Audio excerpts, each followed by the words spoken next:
Right, hi everyone, welcome back. Today we're going to continue with our reading of the extension of the principles of A Course in Miracles, the pamphlet Psychotherapy, Purpose, Process and Practice. And today we are on to the process, which is chapter 2, the process of psychotherapy. Introduction. Psychotherapy is a process that changes the view of the self. At best, this new, quote, self is a more beneficent self-concept, but psychotherapy can hardly be expected to establish reality. That is not its function. If it can make way for reality, it has achieved its ultimate success.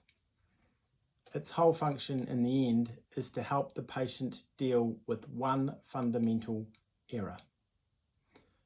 The belief that anger brings him something that he really wants, and that by justifying attack, he is protecting himself.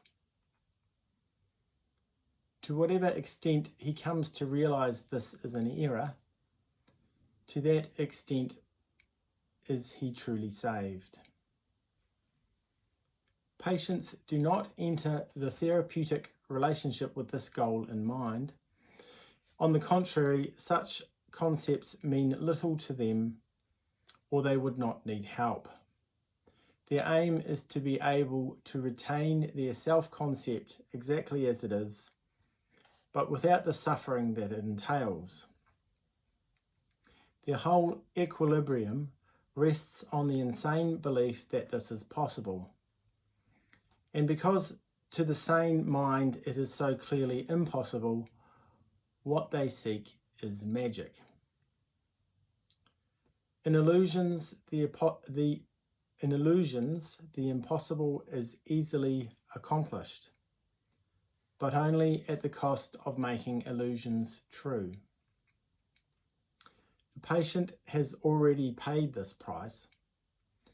Now he wants a, quote, better illusion. At the beginning, then, the patient's goal and the therapist's are at variance.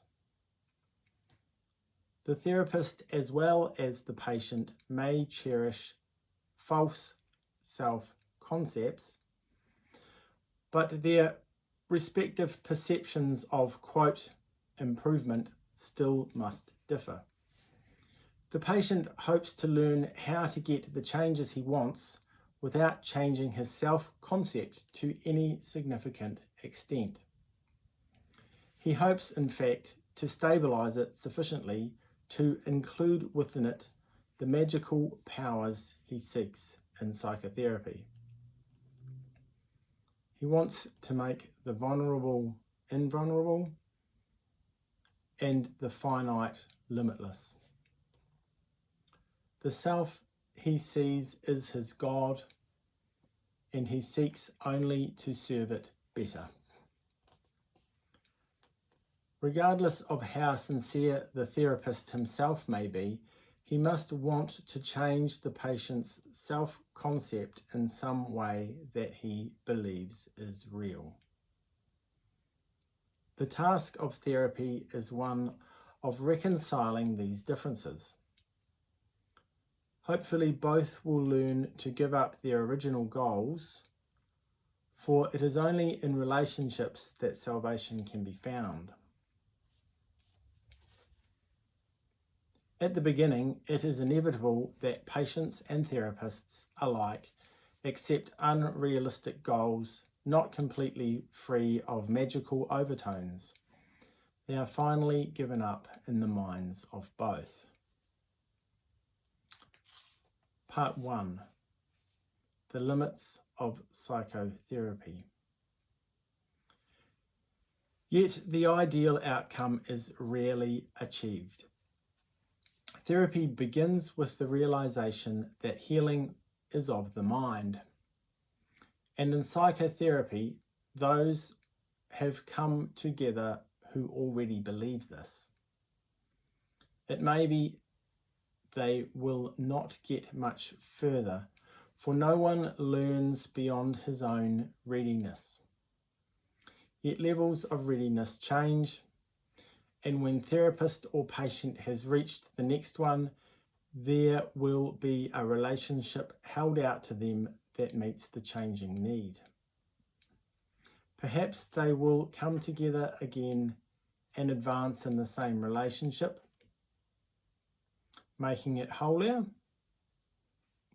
or perhaps each of them will enter into another commitment. Be assured of this, each will progress. Retrogression is temporary. The overall direction is one of progress towards the truth. Psychotherapy itself cannot be creative. This is one of the errors which the ego fosters, that it is capable of true change and therefore of true creativity. When we speak of the quote, the saving illusion, or quote, the final dream, this is not what we mean. But here is the ego's last defense. Quote, resistance is its way of looking at things, its interpretation of progress and growth. These interpretations will be wrong of necessity because they are delusional. The changes the ego seeks to make are not really changes. They are but deeper shadows, or perhaps different cloud patterns. Yet what is made of nothingness cannot be called new or different. Illusions are illusions, truth is truth. Resistance, as defined here, can be characteristic of a therapist as well as of a patient. Either way, it sets a limit on psychotherapy because it restricts its aims. Nor can the Holy Spirit fight against the intrusion of the ego on the therapeutic process. But he will wait, and his patience is infinite. His goal is wholly undivided always. Whatever resolutions patient and therapist reach in connection with their own divergent goals, they cannot become completely reconciled as one until they join with his.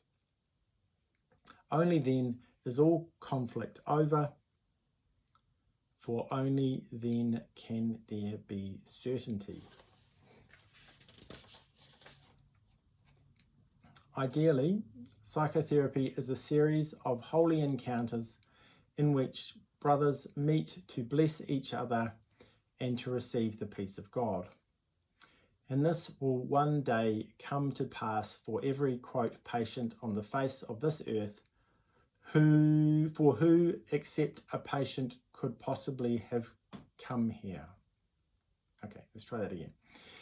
And this will one day come to pass for every, quote, patient on the face of this earth, for who, except a patient, could possibly have come here. The therapist is only a somewhat more specialized teacher of God. He learns through teaching, and the more advanced he is, the more he teaches and the more he learns. But whatever stage he is in, there are patients who need him just that way. They cannot take more than he can give for now. Yet both will find sanity at last. All right, that's it for today. Thanks a lot. We'll see you tomorrow. Bye.